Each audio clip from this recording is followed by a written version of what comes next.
Hola amigos, bienvenidos al canal del Analista Indeseable, el lugar donde analizamos y razonamos sobre verdades incómodas para la dictadura cubana y otras dictaduras.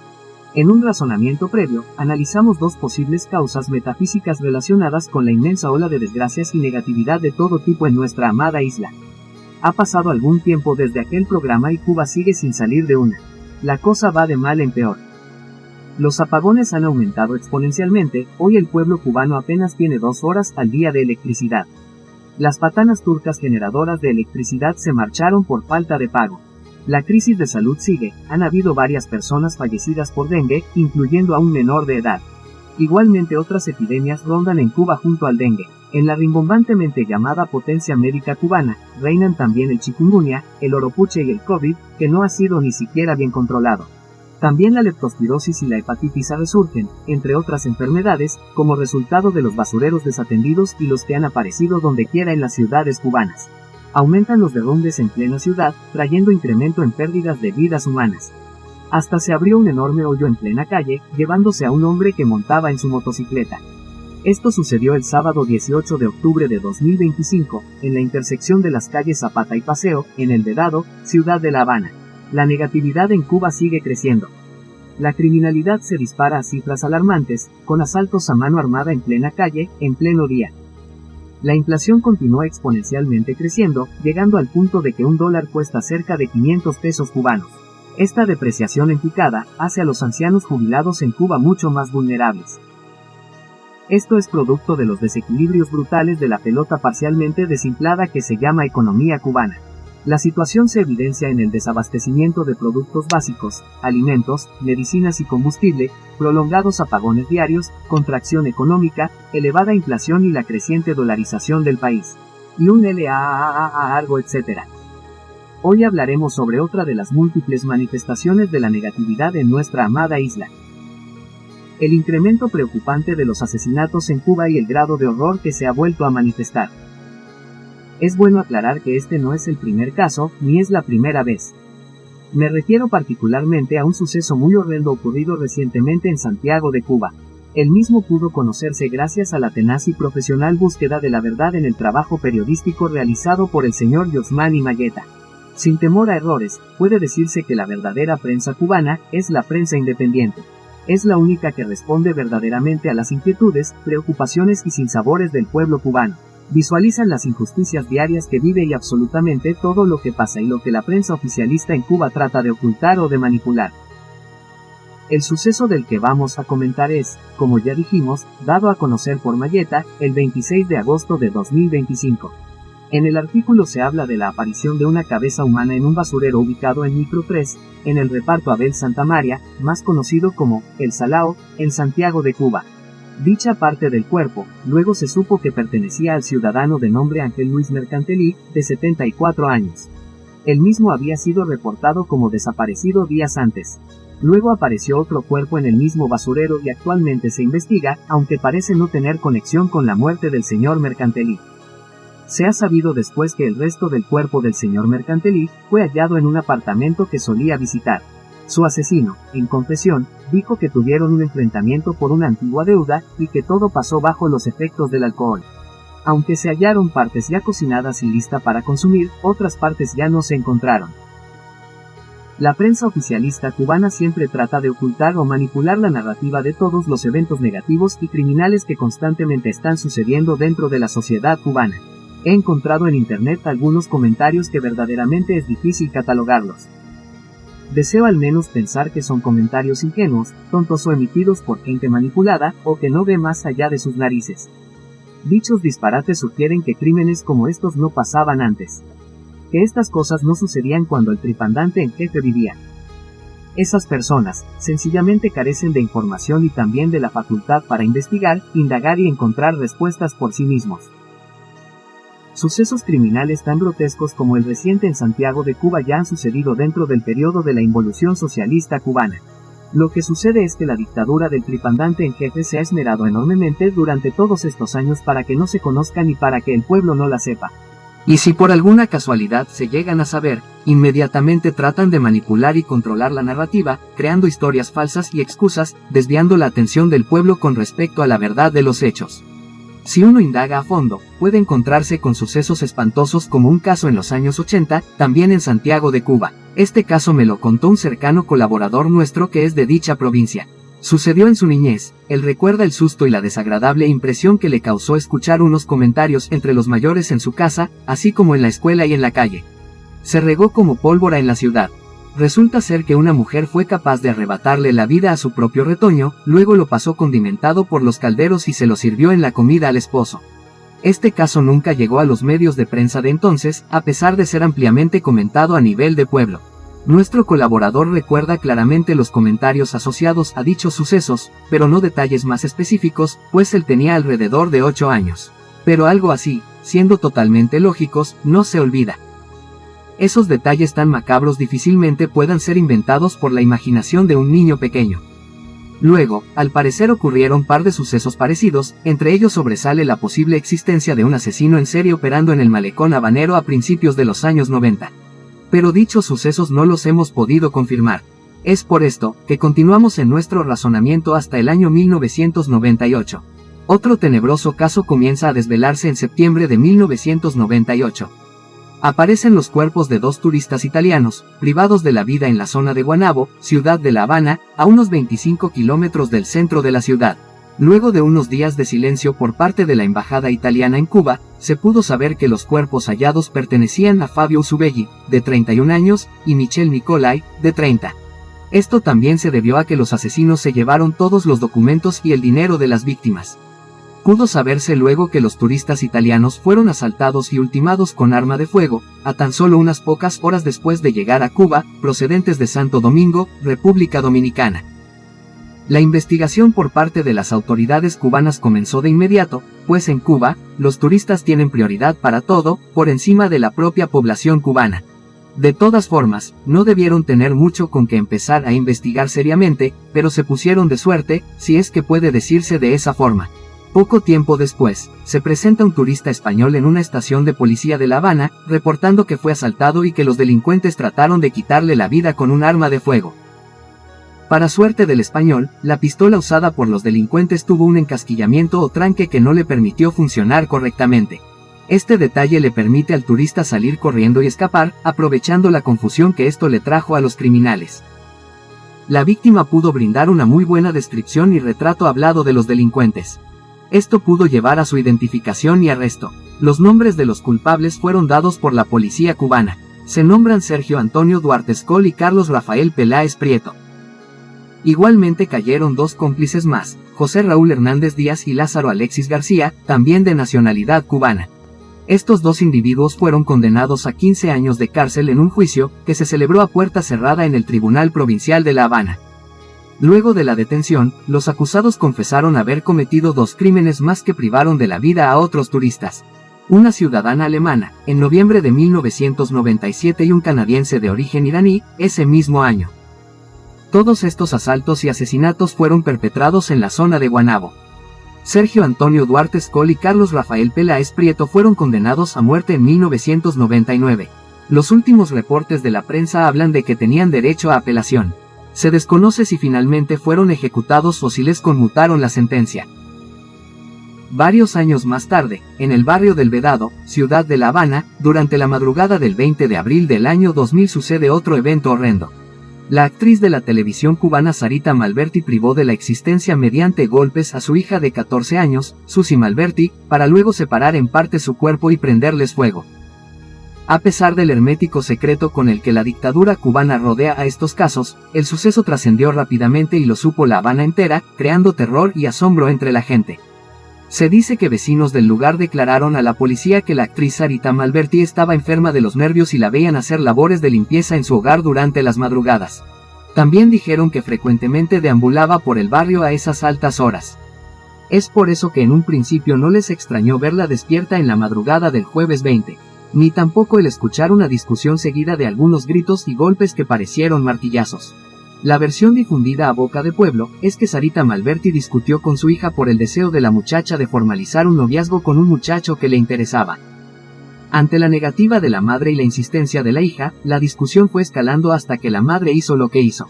Luego Sarita trató de reducir el cuerpo a cenizas y al no lograrlo, lo desarmó en partes y después disponer de las mismas. Sarita Malberti fue detenida el sábado 22 de abril por 2 agentes policiales, al ser casualmente sorprendida en el proceso de deshacerse de las partes. Susie estaba casi al cumplir los 15 años y ya había incursionado con éxito en el cine, en la película Guantanamera, en programas de la televisión cubana y tenía un prometedor futuro artístico. Ni las autoridades, ni los medios periodísticos oficialistas nunca brindaron información alguna al pueblo. No mucho tiempo después, igualmente a principios de la década de los 2000, en un poblado llamado Los Cocos, en el municipio Boyeros, ciudad de La Habana, un cuerpo es hallado en un basurero por un anciano que hurgaba en la basura. El mencionado cuerpo fue luego identificado como perteneciente a un hombre conocido por el alias, El Maceta, lo cual sugiere que tenía muy buena situación económica y financiera. El Maceta había sido reportado como desaparecido por su esposa unos 8 meses antes del hallazgo del cuerpo. La investigación y posiblemente, el uso de chivatos, lleva a la policía hasta el domicilio de un hombre llamado Carlos Rojas. Todo indica que el Maceta fue visto con vida por última vez en casa de este individuo y sus vecinos recordaron que, al día siguiente de ver al Maceta en casa de Carlos Rojas, este hizo una completa limpieza de su casa, con abundante agua, repitiendo el proceso durante varios días seguidos. Cuando la policía registró la casa de Rojas, encontraron pertenencias del Maceta y rastros de sangre que no correspondían con el suyo, ni con el de Carlos Rojas. Él mismo, al verse descubierto y sin salida, termina confesando haberle quitado la vida al Maceta con la ayuda de otra persona, llamado Pedro Martínez, alias, El Bemba. Carlos Rojas y El Bemba atraían a sus víctimas a la casa de este último, donde él mismo los entretenía, mientras El Bemba los ejecutaba por la espalda. La mayor sorpresa llegó durante la reconstrucción de los hechos, pues los agentes de la PNR encontraron 3 cuerpos en estado de descomposición dentro de la fosa cavada en la vivienda de Rojas, con lo que llegaron a 4 los crímenes cometidos por este singular dúo de criminales. Singular pues Carlos Rojas era un cristiano muy devoto y religioso, que parecía incapaz de hacer algo tan horrendo. Al final, los criminales confesaron haber asesinado a un 5º individuo. El cuerpo de este último fue escondido entre los arbustos del cementerio de la localidad. De acuerdo a las fuentes consultadas, hasta el día de hoy se desconoce la sanción impuesta a estos criminales, pues debido a la nula cobertura de la prensa cubana al caso, y la ausencia de otros canales de información como Internet y las redes sociales en el momento de los sucesos, terminaron en el olvido. En el 2015, la dictadura cubana dejó que el pueblo cubano accediera a Internet, y con eso, a un poco de información. Muchos otros casos violentos han sucedido desde entonces y se han podido saber también. Sobresale el dado a conocer el 30 de noviembre de 2024. Medios de prensa oficialistas de la región oriental de Cuba hablan sobre el arresto de un presunto autor de 2 crímenes y la casi consumación de un tercero, pues la víctima pudo sobrevivir y brindar información que llevó a la captura del perpetrador. Este individuo, de acuerdo a los citados medios de prensa, casi coincide con un asesino en serie de manual. El nombre del responsable se pudo conocer gracias al Vox Populi en las redes sociales y el mismo es Alex Recasen Suárez. De acuerdo a las fuentes consultadas, Recasen le arrebató la existencia a 2 custodios, uno en el mercado agropecuario estatal El Santiaguero y otro en el bar-restaurante Café Continental. El tercer custodio, el sobreviviente, trabajaba en el bar-restaurante El Acuario. Todo indica que el móvil en todos los casos fue el robo. Según los posts de los internautas, Alex Recasen era residente del reparto Nuevo Bambán, en el barrio de Altamira, Santiago de Cuba.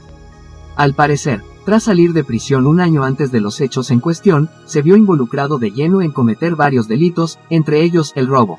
También por aquellos días de 2024, una familia fue privada de la existencia en el poblado de Chamarreta, igualmente en Santiago de Cuba. Han sucedido muchos otros hechos violentos hasta llegar al caso de privación de la existencia con antropofagia incluida, con el que abrimos este razonamiento. El ensañamiento y el horror van incrementándose cada vez más. La policía solamente se ocupa de acosar a los disidentes políticos, a los vendedores ambulantes, a los viejitos que según me dicen, venden manices en la llamada terminal de calle 4, y nada más. Se manifiesta sobre la isla de Cuba una creciente ola de delitos, algunos milagrosamente han sido muy brevemente mencionados por el propio desgobierno, desde perfiles estatales en las redes sociales. Pero igual no hace nada por el pueblo. Se dice que el antropófago del reparto Abel Santamaría, en Santiago de Cuba sería el primer depredador de su tipo en consumir partes de los cuerpos en la isla. Pero ayer mismo pude conocer gracias a un podcast de True Crime sobre Cuba, que ya se puede asegurar que ese triste honor potencialmente le puede corresponder primero a Sarita Malberti. En dicho podcast, cuyo nombre no voy a mencionar, para brindarle protección, pues pude ver a algunos chivatos tratando de atacar y cuestionar una muy buena investigación realizada, se logran revelar otros detalles que no estaban disponibles al momento de contarles el caso de Sara Malberti. Resulta ser que, a pesar del inmenso hermetismo con que se manejó el crimen, pudo saberse gracias a este podcast, de la existencia de un trabajo de tesis de maestría en psicología forense por la Universidad de San Carlos de Guatemala. En dicha tesis se dan a conocer datos complementarios sobre el caso Malberti que nunca estuvieron disponibles para el pueblo cubano. Sin darle vueltas, diremos que en esa tesis se menciona que se le aplicó a Sarita una prueba psicológica llamada test de Rorschach, determinando que la misma consumió partes del muslo de una de las piernas de Susie, su hija. También se dictaminó que Sarita se encontraba en estado psicótico y con total desconexión de la realidad, sin recordar nada de lo que hizo, mediante un mecanismo de defensa de negación. Aquí cabe preguntarse, ¿por qué hubo que encontrar esta información oculta al pueblo cubano en instituciones de otros países? Puede interpretarse que el desgobierno socialista trata a los cubanos como ciudadanos de segunda clase en su propio país y a los turistas como primera clase, hasta en temas de información. Estos detalles del caso nunca fueron dados a conocer al pueblo, pero secretamente les fueron propiciados a una universidad de otro país. No me malinterpreten, gracias a eso es que se pudo saber al final. Pero puede verse la manipulación y la mala intención del desgobierno cubano a kilómetros de distancia. Para continuar con este hilo de razonamiento diremos que como la involución socialista cubana trata de echarle tierra a este tipo de eventos para que no se conozcan ni se hablen de ellos en lo absoluto, asimismo con el tiempo la verdad se abrió paso. Sobre este actuar, diremos que los órganos represores cubanos copiaron y usaron la metodología soviética de encubrimiento y manipulación de la narrativa. Al final, con la caída del socialismo en la Unión Soviética fue posible acceder a expedientes que estaban censurados, clasificados, escondidos y ocultos. Expedientes sobre varios grotescos y horrendos eventos criminales bastante parecidos a lo ocurrido en el reparto Abel Santamaría y en el vedado con Sarita Malberti. Para que se tenga una idea, esa información que estaba oculta ya está disponible en línea, y en la misma puede constatarse que desde 1917, año en que la revolución bolchevique dio el sangriento golpe de Estado y tomó el poder en Rusia, pasando luego a llamarse Unión Soviética, hasta su caída en 1991, se contabilizan un total de 27 asesinos seriales capturados y un total de 278 víctimas a manos de los mismos. Esto pudo saberse gracias a la desclasificación de documentos celosamente escondidos por la KGB. Dichos documentos abren con el depredador Vladimir Komarov operando entre 1921 y 1923, con un conteo de 33 víctimas. Los documentos continúan por todo el triste repertorio de depredadores seriales en la era soviet, pasando por Andrei Chikatilo, tristemente llamado el carnicero de Rostov, y el destripador rojo, operando desde 1978, siendo capturado y liberado por un error de laboratorio en 1984, hasta su captura definitiva en 1990, con un conteo de 53 víctimas confirmadas, menores de edad la inmensa mayoría. El largo listado de asesinos seriales de la era soviética cierra con Sergei Golovkin y Oleg Kuznetsov en 1992, con 11 y 10 víctimas respectivamente. Ambos depredadores seriales comenzaron en 1986 y 1989, también respectivamente. Ninguno de estos casos fue dado a conocer públicamente antes de la desintegración de la Unión Soviética. El listado es inmenso, abarca depredadores de siglos anteriores y depredadores surgidos en los años 90, luego de la ya mencionada desaparición de la Unión Soviética. Es posible, dada la ineficiencia de los investigadores soviéticos, que algunos de los que supuestamente comenzaron sus actos violentos en estas fechas posteriores, las hayan empezado antes, en plena era soviet, aunque oficialmente aparezcan registrados como que empezaron después. Con este tipo de individuos siempre hay que dejar la puerta abierta a la posibilidad de que hayan comenzado a dar rienda suelta a sus bajos instintos desde mucho antes, pero eso ya sería un tema que conlleva una investigación bien exhaustiva. En el caso de Cuba, mientras las páginas oficialistas de la dictadura tratan de desacreditar a quienes denuncian la violencia en Cuba, la cruda realidad se impone una y otra vez. Los crímenes, sucesos macabros y violentos no solo existen, se multiplican y se esconden tras la manipulación oficial. Sobre este terrible y lamentable suceso en Santiago de Cuba han surgido varias teorías cuestionando si el asesino en verdad pudo atreverse a consumir a un paisano. En nuestra modesta opinión, creemos que se imponen por lógica dos posibilidades. La primera es que pudo en verdad hacerlo. La segunda opción contempla la posibilidad de todo un montaje y un teatro, con los calderos, la carne, la grasa, etc. Con esto, el asesino pudiera desear vender la idea de que no estaba, o no está, en sus cabales. Esta opción sugiere montar todo el teatro para hacerse pasar por loco o paciente de alguna variante de enajenación mental. Todo para manipular legalmente a los tribunales y conseguir una sentencia menos severa. Sea cual sea la verdad, la justicia en Cuba anda de vacaciones, o se fue a pasear por los volcanes de Nicaragua. Esperamos que el presente razonamiento y mensaje llegue a aquellas ingenuas personas, dentro y fuera de Cuba, que piensan que estos eventos no han sucedido en nuestra isla después de 1959 y antes de los eventos recientes. Por décadas, los dictadores de los regímenes socialistas han incorporado a su verborrea el fallido intento de culpar al capitalismo como causa fundamental la existencia de crímenes violentos y de los asesinos en serie. Han tratado siempre de silenciar, ocultar y manipular la narrativa para no mostrar sus propios engendros en serie dentro del sistema socialista. Mi amigo, mi amiga, mi amigue, espero que hayan podido aprender que la Unión Soviética tuvo sus asesinos en serie, sus crímenes en serie. Otros países socialistas que la copiaron en todo, también heredaron el secretismo y la manipulación. Hasta eso Cuba ha copiado, también los ha tenido y está pagando el precio. Con la potencial ocurrencia de antropofagia en este caso reciente en Santiago de Cuba, puede decirse que absolutamente, ya no queda nada que los dictadores socialistas puedan prometer a un pueblo. No les queda nada que sugiera alguna superioridad sobre el capitalismo, ni siquiera subjetiva. Ya no queda nada que puedan tergiversar sobre el capitalismo, pues absolutamente todos los males que existen en el mismo, especialmente los relacionados con la delincuencia, la criminalidad y el consumo de sustancias ilegales ya están presentes en el socialismo. Ya existen en el socialismo desde hace muchos años, lo ocultaron, pero ya se supo. Queda añadir que en el socialismo hay menos oportunidades de una vida digna. Aprovecho para decirle a los dictadores socialistas lo siguiente.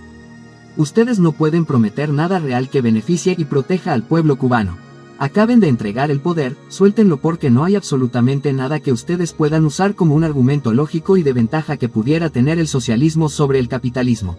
Suelten el poder, el pueblo cubano merece vivir plenamente. Si llegaste hasta aquí, muchas gracias. Estas son las plataformas del analista indeseable. Si estás de acuerdo, muchas gracias, siéntete libre de compartir este mensaje para que contribuya a abrir los ojos del pueblo cubano. Muchas gracias y que tengamos una Cuba libre.